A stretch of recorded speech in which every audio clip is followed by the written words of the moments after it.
family. It's your girl, Tamika D. Mallory. And it's your boy, Mysonne in general. And we are your host of, not Street Politicians, but TMI. New name, new year, new energy. Same us, but we have decided to rebrand after 6 years of Street Politicians, which is a name that I love, that we created. You might have been the one to come up with that. Pretty much, I do that. You always come up with the best titles for the moment. And at the time, Street Politicians was so important to us because really during that time, 6 years ago, 7 years ago, when we first started talking about it, so many people were like, I don't be thinking about politics. I ain't into that. Like everywhere we traveled around the country, it was like politics was like, oh, that's somebody else's thing. That's someone else's business. And we did a lot of work over these 6 years, not just with the podcast, but with our work through Until Freedom and just on the ground or in communities in general, to really get people to start thinking more about politics. And now it's oversaturated, even though some people still don't feel politics is their thing or their business. But I do think that more people are engaged and more people are knowledgeable about what's happening in the political space, right? And I think also, even though people are definitely more knowledgeable about politics, we just didn't want to just seem like that's what was our main focus. And we understood that our communities need more information than politicians and politics.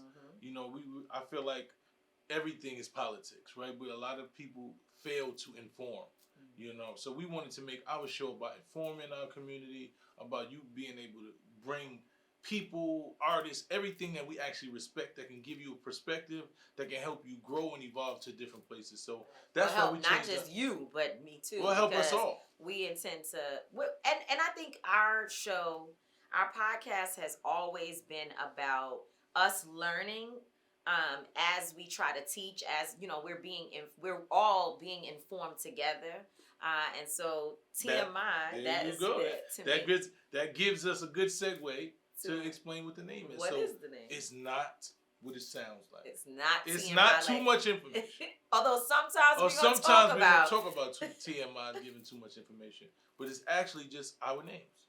Tamika and Mysonne information. We give you information. We'll bring people here to give you information. So we want you to be prepared and ready to be informed. Right. So TMI is beginning. We're just back now. We've been sort of working on all the rebranding. I know folks were like, what happened? Like, where are they? But we're still with the Black Effect Podcast Network. Shout out to Black Effect. Shout out to Charlamagne. Shout out to iHeart. Dolly. Shout out to everybody. The whole family and all of our siblings in the podcast network. Is so many podcast. First of all, the Black Effect Podcast Network is doing amazing things. Amazing. You see my hat? You see my hat? I finally got my hat. I had to be like, yo, I ain't got my hat. Amazing. They actually sent us some jackets too. Yes, I got my jacket too. I'll be wearing it. And then, so the network is doing well, growing every day. I see so many new shows have been added. I think Sarah Jakes is going to be one of the new podcasts coming into the family. And so, just that is already great. And then our long-standing relationship with the first people who believed in us, which is Catscape Productions, our dear sister, Kathleen Trigg, and also, Janice over here. Janice. Who's always holding it down, our producer. And so, our family hasn't changed, and we have grown in so many ways together. I remember when we first started, like going back to those old beginning shows when you and I used to argue and yell. We still don't always agree. No, we still don't always agree. So that's not going to really change. No. But we're going to give you our perspectives and our point of views, even when we disagree, so that you can make your own judgment about who's right and who's wrong. Because I'm usually right and she's usually wrong. So. Right. Whatever. See? Whatever. But, I think now in this society with all the stuff that's happening, we've begun to agree more than we used to. That's definitely. I think there's always still a perspective and something we want to. It's so many shows, podcasts, blogs, talk, whatever they are, YouTubes that have really been designed to try to divide men and women, and particularly black men and black women. And I don't know if it's intentional or they just have found that over time it becomes lucrative. Like the more conflict you have, the better, ratings. And conflict is content. That's what it is. It is. And I realize it's a definite marketing strategy for most people. A lot of people that's their main focus about how can we conflict somebody? How can we create the division? How can we gossip and create something even if it's not true? So I don't think that's not what we want to do. That's not you do not have to worry about us. We don't want to do that. We do not here to tear down anybody. Everybody that we're going to bring here, we're going to be people that we actually respect. People that we actually feel like are going to do something to push us. Does that mean we're going to bring everybody we agree with? No, but I'm saying respect. You don't have to agree with somebody. Like, I don't agree with you a lot of times, right? But I respect you, and I respect what you do. So we might have a different perspective on certain things. So you can respect people that you actually disagree with on certain topics. So if I don't respect you, then I don't even care what you think about something, right? So as you heard from us the last time we were in the studio, TMI is a thing. This is our new venture.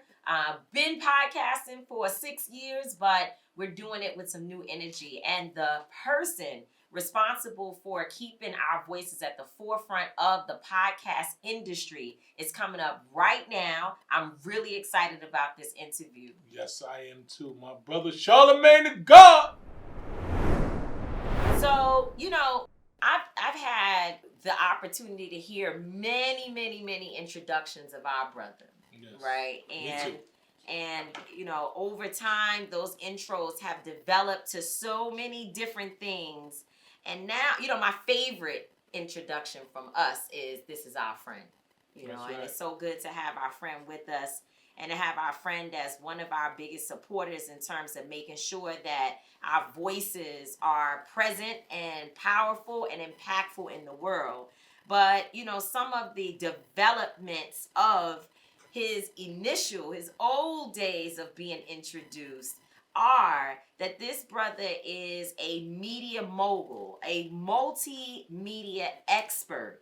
It has a podcast network, a publishing company, is the producer of a multitude of different things. I mean, it's so much that Charlamagne Tha God, Leonard McKelvey is doing in this world. And we are so excited that for the first time, we get to have you as a guest on TMI, which is formerly known as Street Politicians. Exactly. We get to put you in the hot seat.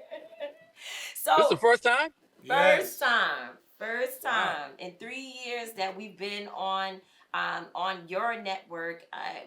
This is the first time we have you with us, but it certainly isn't the first time that we've been engaged in conversation. We've obviously been on the Breakfast Club many, many, many times, and between us and you, between you and me and Teslin, we argue every day for at least about 5 hours a day. So I'm always knowing, what's on your mind and how you're thinking about issues.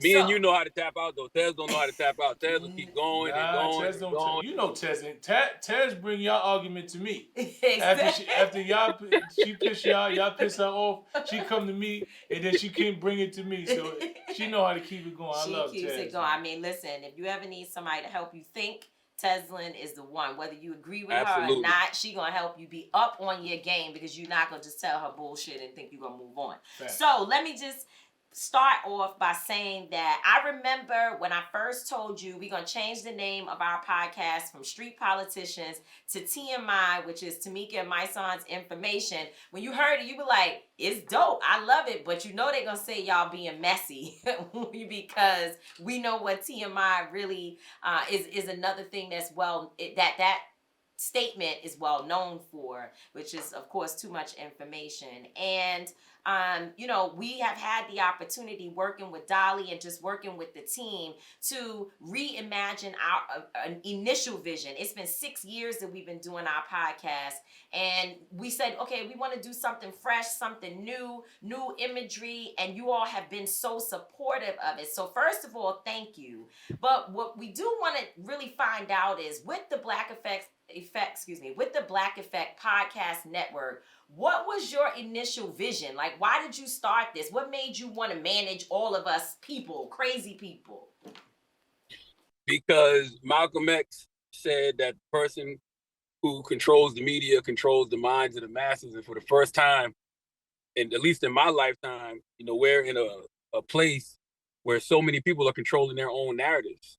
So many people have their own platforms and they're able to have conversations that you're not hearing on traditional mediums like television or even radio. And even when you look at radio, right, like talk radio is dominated by the conservative voice, like, and it's a huge medium. Like, these are hundreds of millions of people who are tuning in to listen to these conservative radio show hosts, and that's even translated over to podcasting. If you go to Apple right now and you look at like top 10, 15, 20 podcasts in the news category, they're mostly conservative voices.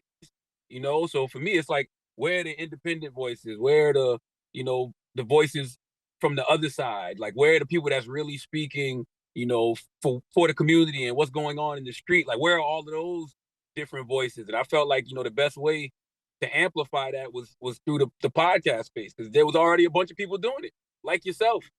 So it's like, if I get the opportunity to be able to partner with somebody like an iHeart to be able to amplify those voices, why wouldn't I? Now, that's dope. And one thing is a common theme, because I'm so big on authenticity, and that's one of the things about the Black Effect Network is it is full of podcasts who are authentic, raw, and real. And I know that's something about you that I've known for years. Since I first met you, like when you was dark skinned. When you used to be dark skinned. You know what I'm saying? I know you since there, and I just want to know, like, just all the things you've accomplished. I always celebrate and I always tell people how proud I am of everything you accomplished. But back in those days, did you imagine yourself actually being where you are right now? Yeah, because to a certain extent, like, I knew that I told myself back in '98 I wanted to be like, a super jock is what we call them. I didn't want to be just somebody in a local market doing the time and temperature, introducing the new Drake record. Like, I always knew I wanted to be Tom Joyner or Angie Martinez or Wendy Williams or Doug Banks. Petey Green was a big inspiration of mine. Howard Stern, all of those people. So luckily, a lot of them, they had the opportunity to build, I guess, empires, many empires is what you want to call them. They were doing the books and they were doing the television and they were producing, TV shows and stuff like that. So I had a blueprint. There was a blueprint before me. So yeah, I was able to see what was possible. Well, I mean, I love that you're saying, yeah, I saw it. Because so often the answer to that question is like, no, I had no idea. I can't believe where I am today. But you're saying that you had a vision for yourself. You saw it and you actually followed some of the models with your own flair. And oftentimes I think people, they don't really know where to look for what it is that they want to be. What do you think it is about you that's like, is it that you read a lot? Is it that the exposure of your family, your parents, your community? What do you think puts you in a place to be able to see all of these different models and create what you have now become? It's all of those things, because my mother, growing up, she was an English teacher, and she would always tell me to read things that don't necessarily pertain to me. So I would be in the library reading everything from Judy Blume, the books about UFOs, and then my dad, he was a Jehovah's Witness, and he got this fellowship, and then he got into the nation, but then he was also in the street. My dad, he battled substance abuse, but then he also sold substances. And, he also was an entrepreneur. Like, growing up, my dad had a fish market in the middle of Moncks Corner. Like, he had it's called Mac Seafood. So him and my uncles, had a fish market right in the middle of Moncks Corner. And then right behind the fish market was a barbershop. The barbershop was owned by a bunch of brothers. So it's just like, I always saw that level of entrepreneurship, even in my community. And then growing up in hip hop, I'm born in 1978. So I saw Bad Boy, Rockefeller, No Limit, Rap a Lot, all of those brothers opening up these entities where they were empowering other people. So for me, it was kind of like it was a combination of all of those things, like, you know, not limiting myself to one space, but also knowing that you can create these entities to empower other people. And then, you know, Clarence Avon was from North Carolina. So I was always, you know, a big student of everything Clarence Avon was doing. And so he was a big blueprint of mine. So yeah, it's just like it's a combination of all those things you said, just paying attention and observing, you know, Black people in different spaces doing great things. Speaking of influences, you know, I've watched you. You've had some of the most controversial interviews ever, and they've been either entertaining or informational. Like you've done so many different things on these in this platform that has revolutionized. I think a lot of people follow the blueprint that you have. Who is some of the people who given you some advice, and what was that advice that you think that you've taken that's given you, you know, the opportunity and the ability to be where you are right Oh man. I mean, I've gotten advice from some of the best ever. Like I've gotten advice from all the greats. Angie Martinez. I was working with Wendy for 3 years. Tom Joyner. Like, you know, I've had the pleasure of like knowing these people and having them tell me, you know, different things. One thing Wendy said to me that stuck out was, you know, you're gonna either be of the industry or of the people, and that always stuck out to me. You know, but it's almost impossible to not eventually be of the industry, because either you're gonna build your own industry or you're gonna start developing real relationships with people, because either y'all gonna come up together or you're gonna meet people in this business that you know connect with. She was just a rebel, period. You know what I mean? Like she wasn't trying to deal with nobody in any way, shape, or form. You know, I don't know if that was good or bad, but yeah, I've gotten great advice from a lot of great individuals, man. But I learned more so from watching other people. Like there was people who I idolized back in the day, and I realized that, man, they never allowed themselves to grow up. And being that they never allowed themselves to grow up, they never allowed themselves to evolve. Their plane landed and the wheels didn't come out. Like there's a lot of people that came before us who we watched crash and burn. You know, especially in radio, especially, you know, if they had the shock jock label, but they didn't allow themselves to grow. And so for me, I learned from that and just realized, like, man, I don't want to be the 45-year-old dude with his hat on back with, you know, yes, y'all, and screaming over records. Like, I never wanted to be that. Like, I wanted to do exactly what you just said, Mike, have conversations, you know, that people can actually learn from, or just sit back and watch and genuinely be entertained. Like, right now, you look at the game, man, it's just all a mess. Like everything is conflict driven. Everything is, it's like, yo, who can we beat up today? You know? And if like me personally, I don't want to be a part of that circle. Like I've been disconnected from that a long time ago. Because how sustainable is that? I don't think it's sustainable at all. So what would you tell a young person, because we're privileged, Leonard, like we have access to these people. You got to work with, as you said, Wendy and Angie Martinez, you sit with, and we are in all these circles, we're around all these people. So what would you tell them? You said watch examples, right? But what's another tip that you would give them about how they can start to formulate what it looks like to develop and sort of go to the next level? What's your hustle and your grind that you would share to a young person that's trying to figure it out? No, number one right now it's always been the number one, but it's even more imperative now. You have to be authentic to you. Like I feel like there's not a lot of people being authentic to them. I really feel like people see what they think is working for other people, so everybody's just mimicking that. That's why, you know, it feels like everybody's doing the same thing, because like nobody's really truly being themselves. But if you notice, it's the people who really are being themselves who are cutting through in a really unique way. Like, you know, you look at somebody like Earn Your Leisure and what they've built. Like they built a whole platform talking about financial literacy. So you look at somebody like a 19 Keys. Like 19 Keys is just out here, you know, empowering people on some OG Nation of Islam energy. Like, you know what I mean? Do for self. And it's like like that stuff is cutting through. You look at what the 85 South Show does in comedy. You know, three brothers who individually as stand-up comics are incredible, but they come together collectively just to kick it as homeboys. You know, they built an amazing production company with 85 South, and like they don't get involved in none of the mess. So it's like all of those people who are in their own unique lanes, truly being themselves, you know, have garnered a lot of success. Then you got like a whole group of people who are all literally just doing the same thing, spewing the same type of mess. And it's like they got their one niche audience. And a lot of people love that, right? A lot of people feel like that's what they want to be a part of until they get involved. They look around and realize how small the room actually is. It's not a big room at all. You want to put yourself in places where the rooms are big, where eventually you're not even in a room. You're just outside and you can just look around and realize like, man, all of this, you know, I could tap into if I wanted to.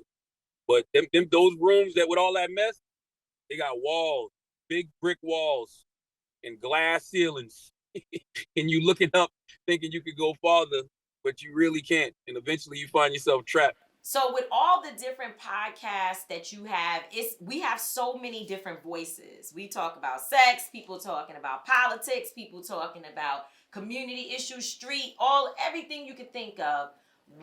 How do you deal with the sponsors and the people in the background that's like, you got some folks on Gaza, you got people on so many different issues. Like what type of how do you walk into a room where there are folks who are constantly trying to shift the narrative or control people's voices? What gives you, like, what do you say in those rooms? I let them speak their piece and I speak mine.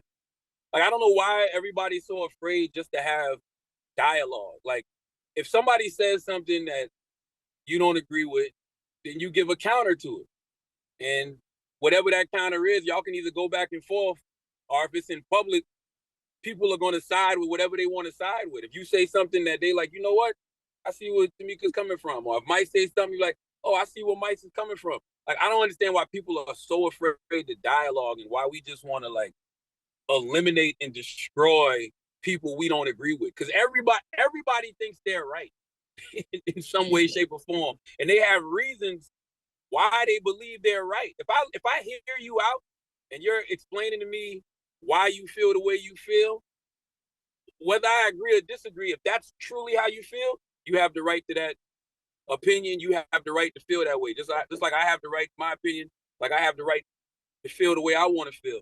But I mean, we all know at the end of the day, truth is truth and facts are facts. And I have to, even in this world of artificial intelligence and everybody, you know, nobody caring about the truth and the lies more entertaining, even in this world, I have to understand or believe that the truth is going to prevail eventually.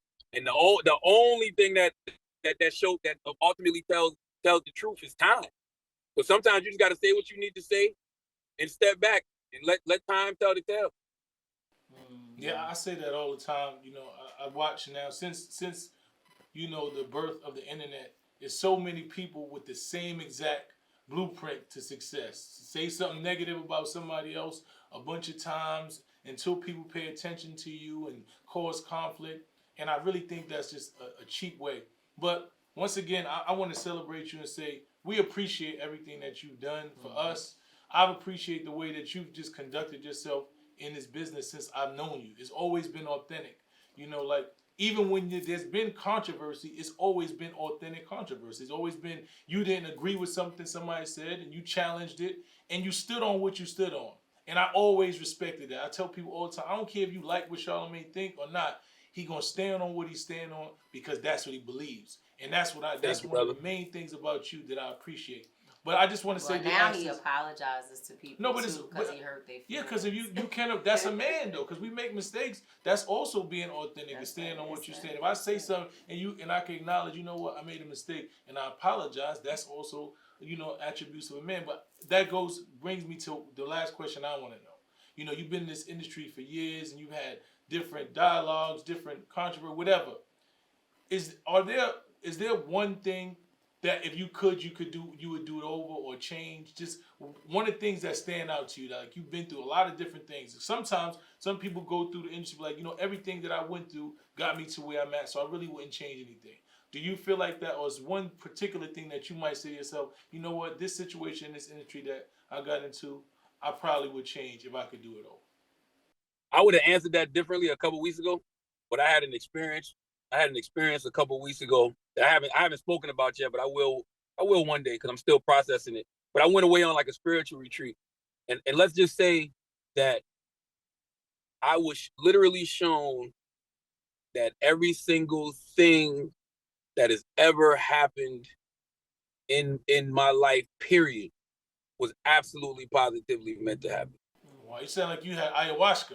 Mm-hmm. You sound like you had like you went on that retreat, because that sounds everybody who go on that, that's what I hear, like that real thing. So you ain't gotta tell us now. I guess you gonna tell when you feel like that, but it's damn sure sound like that. I was just telling, me and Tamika was having this conversation last week. I'm like, yo, I really think I wanted to do that because it seems like everybody has this clarity and seeing God moment in it. So, but that's a good answer. I will tell you this: if it's calling you, do it, Mike. If it's calling you, do it. Yeah. Only do it if it calls you. Okay.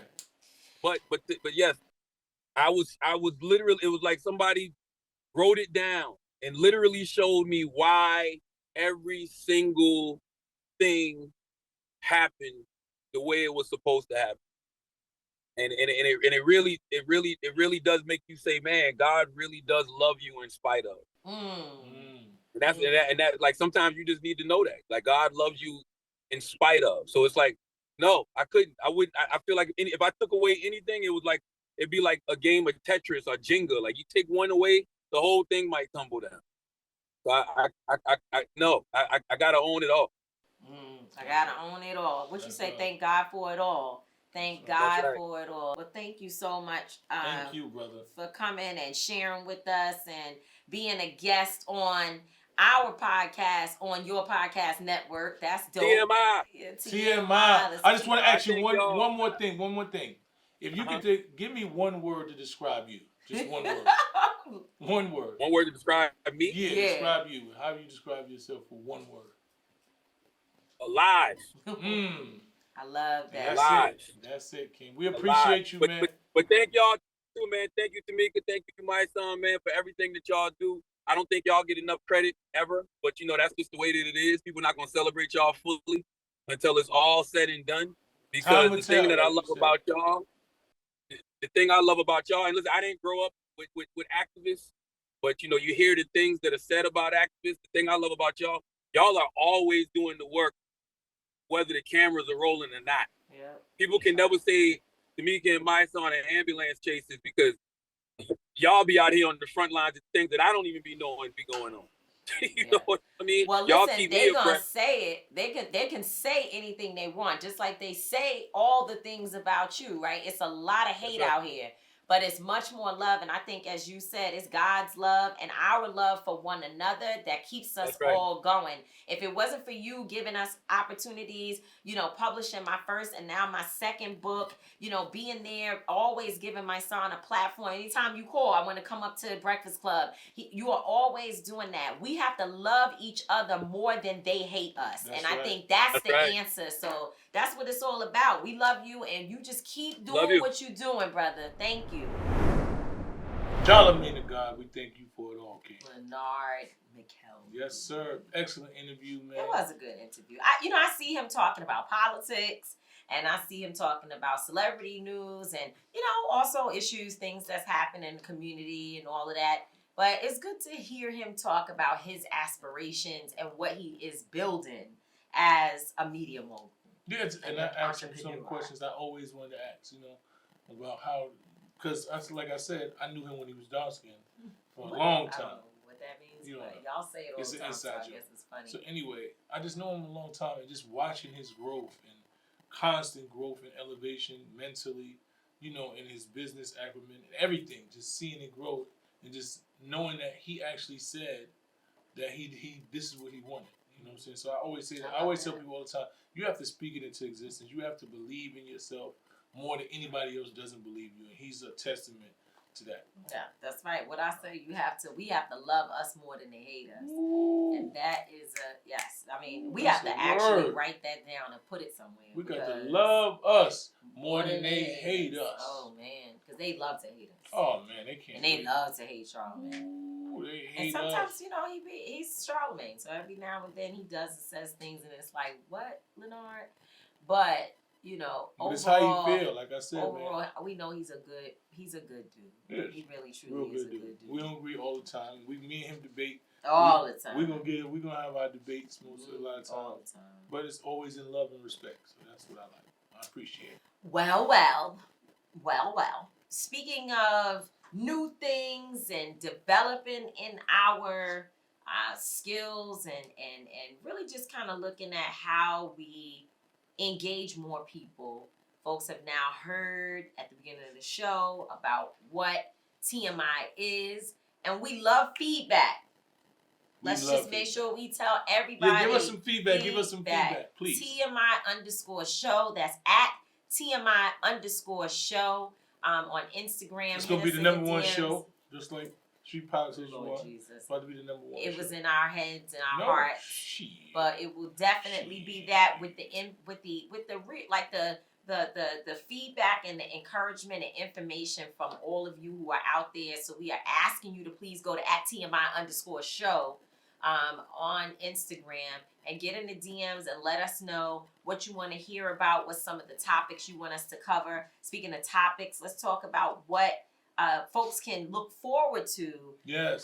For the new TMI season. That's right. We have new segments that'll be in the TMI season. Well, I which still will think be so. You still will be My thinking. thought of the Your day. thought of the day will still be there. Yes. But we'll be adding the TMI segment. The messy segment. Not The really people messy, like a little mess. A little mess. It's a little mess. But it's going to be just about things that we want to get your opinion on. Things that might be TMI. It's not always that we messy. Can discuss. Too much information. A little too much information. Somebody might give us too much information. We might ask you, do you think it's too much information? You know, it's going to be a dope segment. It's going to be one of my new favorite segments. Mm-hmm. Also, one of my new favorite segments is my new segment. Right? Is where I spotlight good music. It's called the Real Music Spotlight. Good music. It's going to be good music because it's real music.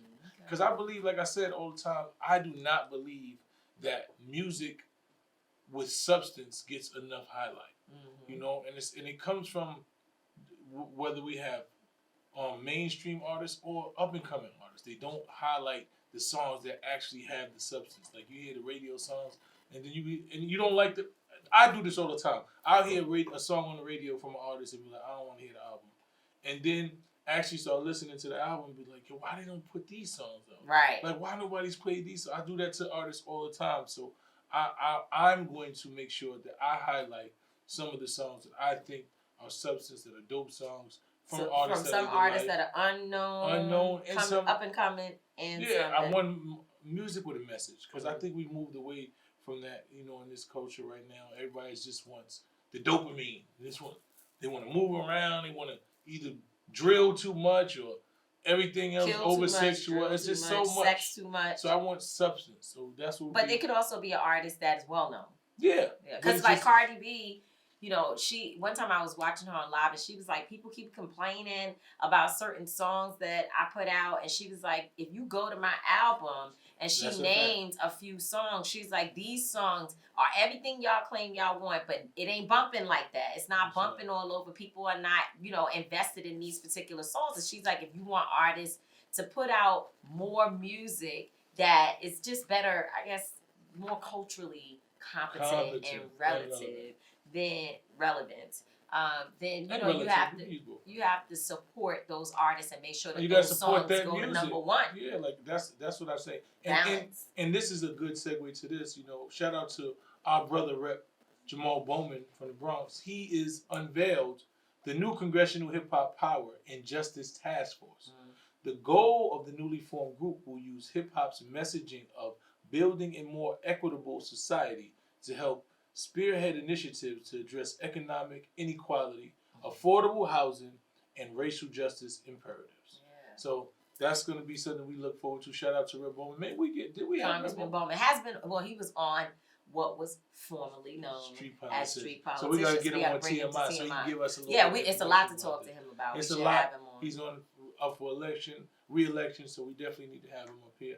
And also, I'll still be doing my I don't get it, because it's so much shit I just don't get. Just in the world, period. So I'll definitely never get rid of my I don't get it segment. And that pretty much would be the sum up how we do our new TMI. So it's going to be a lot of building. You're going to see different things. We're going to get your opinion, what you like, what you don't like. And we want y'all to be honest with us, because we do not want to do bullshit. Whatever. We do not want to have a show I don't know, they too full honest. of bullshit. Nah, give me honest. I take it. Well, you make sure you read the messages. Oh, yeah. I can't wait. You I don't can't read your wait. emails, so. Yeah, that's the thing. The email thing. But that's why you don't send me an email. You can send me a message. You know what I'm saying? You send me a message, I get an emails. It's not so accessible to me. So I guess that. I mean, you know what? I'm really excited.